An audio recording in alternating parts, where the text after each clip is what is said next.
Brigada News FM. The Music and News Authority is now broadcasting in different major cities in the Philippines.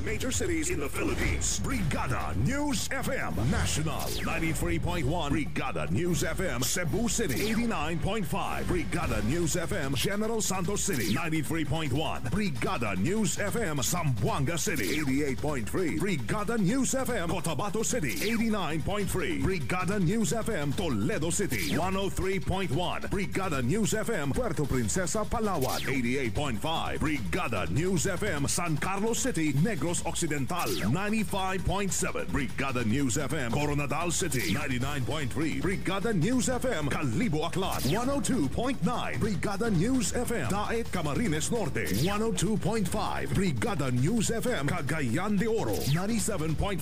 Brigada News FM Kidapawan City 102.9.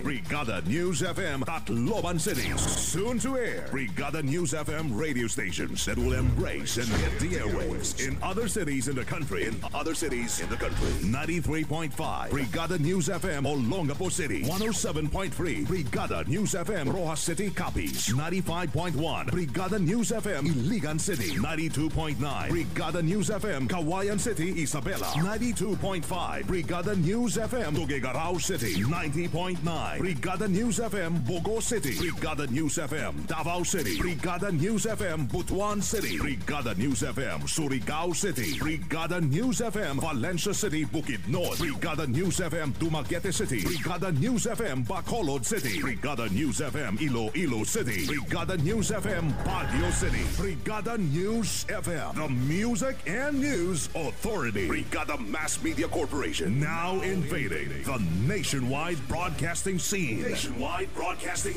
And will soon have its mark in Philippine radio.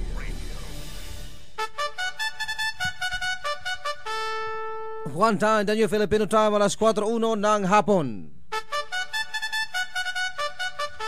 That time check was brought to you by Power Cells Herbal Capsule. Tuldukan ang sakit. Siksik sa mga bagong balita. Rinig sa buong bansa. Narito na ang Brigada Balita Nationwide sa hapon. Mula sa Brigada National Headquarters, narito sina Sandy Madarcos at Luna Agimat. Ang programang ito ay hatid sa inyo ng Power Cells Herbal Capsule. Tuldukan ang sakit. Siksik sa mga bagong balita. Brigada Balita Nationwide. Brigada News Headlines. Sa ating mga headlines, mas mahigpit na airport monitoring versus Ebola kailangan ayon sa DOH. Pilipinas magdo-donate ng $1 million laban sa Ebola. Samantala, pinsalan tulad ng Yolanda hindi na dapat maulit ayon sa Pangulong Benigno Aquino.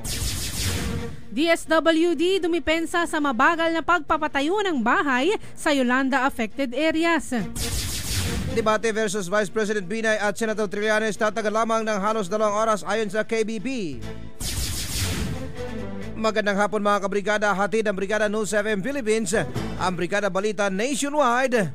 Mula dito sa Brigada National Headquarters, kami inyong mga tagahatid balita. Brigada Luna Agimat. Brigada Sandy Madarcos, araw ngayon ng Biyernes, November 7, 2014. 48 days na lang mga kabrigada, Pasko na. Dumako na tayo sa detalye ng ating mga balita. Brigada National! Ang bahaging ito ay hatid sa inyo ng Power Cells Herbal Capsule. Tuldukan ang sakit. Sa detalye ng ating mga balitang nasyonal, inilahan ng Department of Health ang mga ginagawa nilang paghahanda laban sa pinangangambahang Ebola virus. Sa isang press briefing na dinaluhan din ni Pangulong Benigno Aquino III, pagkagaling nito sa Guiana Eastern Samar. Sinabi ni Dr. Lyndon Lee Sui ng DOH na kabilang sa mga paghahanda ang mas maigpit na airport monitoring at matinding training sa mga health personnel para masanay ang mga ito sa dapat gawin sakali makapasok ang Ebola sa bansa. Iginiit din ng DOH ang 21-day quarantine sa mga Pinoy na mga galing sa West Africa, partikular ang mga OFW kabilang ang mga peacekeepers na mga galing sa Sierra Leone, Liberia at Guinea.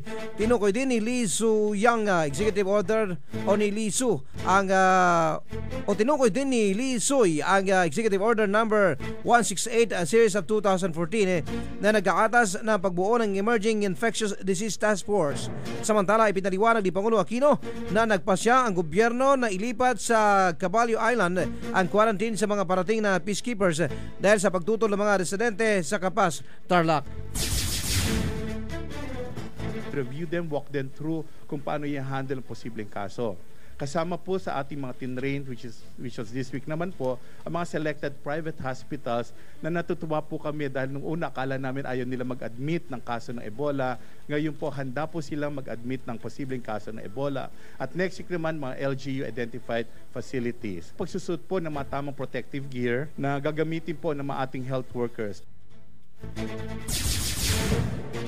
Sa kaugnay na balita, kinumpirma ni Pangulong Benigno Aquino III na magdodonate ang Pilipinas ng hindi bababa sa $1 million bilang bahagi ng pagsisikap ng World Health Organization na huwag nang kumalat pa ang kinatatakutang Ebola virus. Sinabi ni Pangulong Aquino na mahigpit ngayon ang pakikipag-ugnayan ng gobyerno sa WHO para sa mas epektibong hakbang upang maiwasan ang pagkalat ng nakahahawang sakit. Tiniyak ng Pangulo na noong nabalitaan niya ang pagkalat ng Ebola virus, ipinag-utos na niya ang pagpapauwi sa 143 peacekeepers mula sa West Africa.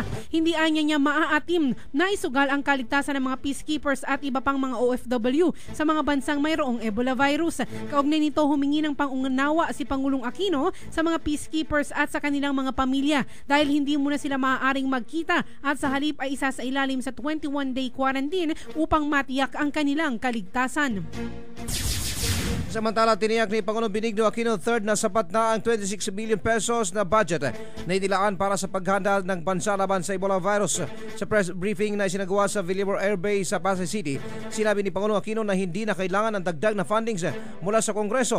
Samantala, siniguro ni Pangulong Aquino na walang epekto sa paghanda ng bansa laban sa Ebola virus ang leave of absence ni Health Secretary Enrique Ona dahil sa present naman daw ang iba pang expert at in charge sa preparasyon. Una nga dito ay tiniyak ng Department of Health sa pamamagitan ni Dr. Lyndon Lee Soy na patuloy sa paghanda ang pamahalaan bilang bahagi ng pagsisikap na mapanatiling Ebola-free ang bansa. Sa iba pang balita, idinepensa ngayon ng Department of Social Welfare and Development ang matagal na pagpapatayo ng mga bahay sa mga lugar na labis na apektuhan ng Super Typhoon Yolanda. Sa panayam kay DSWD ASEC Javier Jimenez, pangunahing dahilan ng mabagal na pagpapatayo ng kabahayan para sa mga nawalan ng bahay ay dahil umano sa paghahanap ng lupa na pagtatayuan nito. Sa ngayon ay nakapagpatayo na umano ang pamahalaan ng nasa 256 bank houses na kayang makapag-accommodate ng nasa 5,000 na pamilya. Paliwanag ng ahensya, ang halos lahat ng nasa 1.3 billion pesos ng DSWD ay allocated na, habang nabigyan naman umano ng 10,000 pesos ang casualty bilang financial assistance. Sa usapin naman ng relief assistance, ang DSWD ay nakapagbigay na rin umano ng 3.3 billion pesos para sa food packs.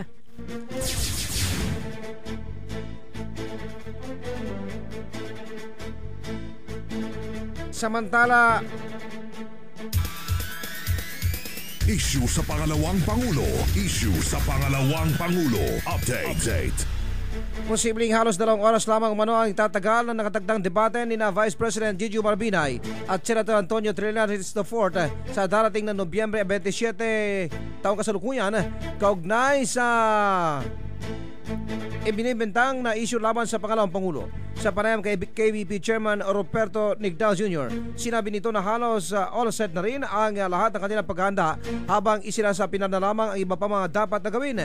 Ayon kay Nigdao, may mga personalidad na rin na magsisilbing mediator sa isasagawang debate habang may napisil na rin umano na lugar na maaring pagpilian para sa harapan. Magiging bukas din anya sa lahat ng media organization ang coverage lalo na sa mga estasyon na miyembro ng kapisanan ng mga broadcaster ng Pilipinas at maging sa hindi miyembro ng KBP. Samantala, kunin naman natin ang report mula sa Palasyo ng Malacanang. Aquino sa kanyang mga kritiko, bahala na ang Diyos sa inyo. Ang report ihatid sa atin ni Brigada Leo Malikdem. Brigada Leo, i-brigada mo! Brigada Live! Hindi pinalampas si Pangulong Benigno Aquino ang pagkakataon para mapatutsadahan ang kanyang mga kritiko sa kanyang pagdalaw sa Giwan Eastern Samar. Ayon kay Pangulong Aquino, may mga nagpanukala sa kanya na abutan na lamang ng 40,000 pesos ang kada pamilyang apektado ng Yolanda, pero hindi anya kaya ng kanyang konsensya na hindi mabigyan ng pangmatagalang solusyon ang pinsala ng bagyo dahil maaaring maulit ang trahedya. Maging ang hindi anya pagdalo sa Tacloban City, iniintriga din ng kanyang mga kritiko. Sa huli, sinabi ng Pangulo na pinagpapasa Diyos na lamang niya ang kanyang mga kritiko. Aminado ang Pangulo na bagamat marami nang nagawa ng gobyerno, mas marami pa rin ang dapat pang maisakatuparan na proyekto para sa mga Yolanda survivor. Pinasalamatan din naman ng Pangulo ang private sector na nakapag-ambag ng 12.98 billion pesos sa rehabilitation efforts. Mula sa Palasyo ng Malacanang para sa Brigada Balita Nationwide, Brigada Leo Navarro Malikdem, Brigada News. Mount Mayon, ang pagbabantay. Update. Mount Mayon, ang pagbabantay. Update. Samantala, kunin naman natin ang latest update sa Mount Mayon sa ating kabrigadang si Richard B. mula dyan sa Albay. Brigada Richard, i-brigada mo! Malilipot Municipal Mayor Rolly Bulante humingi ng tulong sa National Housing Authority on NHA Regional Office Number 5 para sa pagbili ng relocation site sa mga residenteng nakatira sa loob ng 6 km permanent danger zone sa naturang bayan.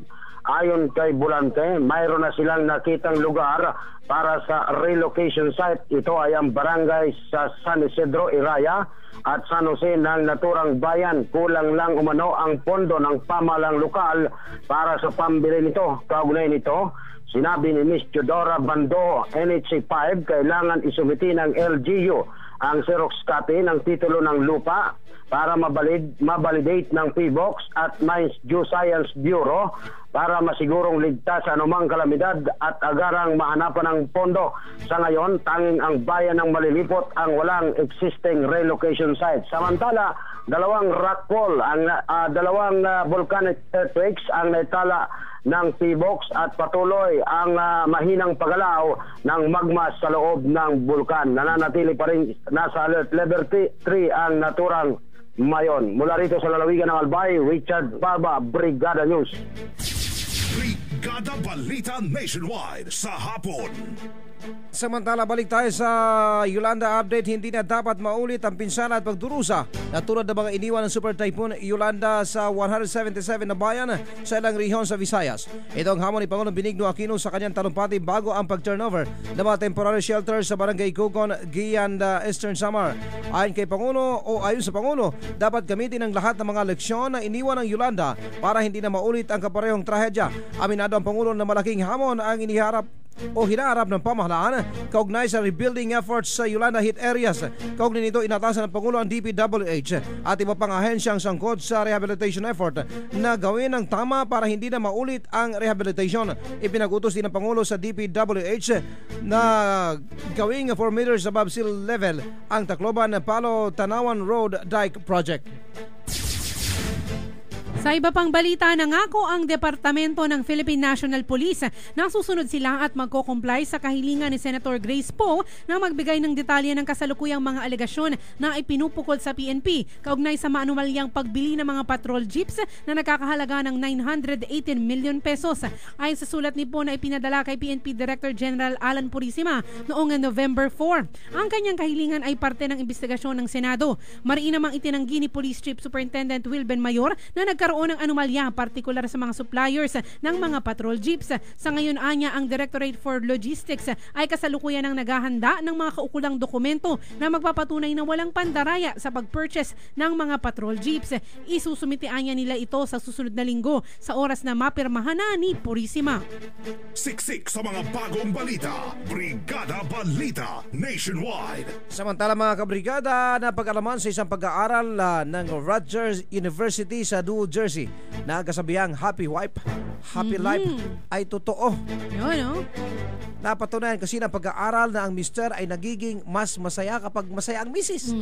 Maski ano pa ang personal niyang nararamdaman sa kanilang pagsasama. Yun. Kailangan matutunan natin to. Ayon sa pag-aaral, kapag masaya daw kasi ang babae, mas nakagawa siya ng mas maraming bagay para sa kanyang asawa. At ito ay nagdudulot ng positibong epekto sa buhay ng lalaki. Yun, no? Napag-alaman din na kapag nagkakasakit ang mister, nababawasan ang level ng happiness ng misis. Samantalang kapag ang misis ang nagkakasakit, wala namang pagbabago sa happiness na level ng mister nito. Ganon. Oo, ganun yun. Ito rin umano ang posibleng dahilan kung bakit kapag nagkakasakit ang ina, mas inaasa nito ang anak na babae na mag-alaga sa kanya kaysa sa kanyang asawa. At para sa mas lalong mapasaya o mas lalong mapasaya si misis, lalo na sa tuwing gabi, uminom ng Drive Max Herbal Capsule dahil totoo nga naman na ang happy wife is equals to happy life. 30 minutes bago ang pinakaabang sandali. Gamit ang kape, tsaa, gatas o maaligam-gam na tubig. Drive Max Herbal Dietary Supplement Capsule. Tatagal ka ba? Available na ho yan mga kabrigada sa lahat ng mga leading drugstores nationwide. At syempre pa, yan po ang unang bahagi ng ating balita live na inihatid sa inyo ng Power Cells Herbal Capsule at Drymax Adult Herbal Supplement. Kasama pa rin si Brigada Luna Agimat at ang inyong lingkod, Brigada Santi Badarcos. Manatili nakatutok sa Brigada Balita Nationwide sa hapon. One time na New Filipino Time, alas 4:14 ng hapon. That time check was brought to you by DriveMax Adult Herbal Capsule. Tatagal ka ba? Kataw, anak!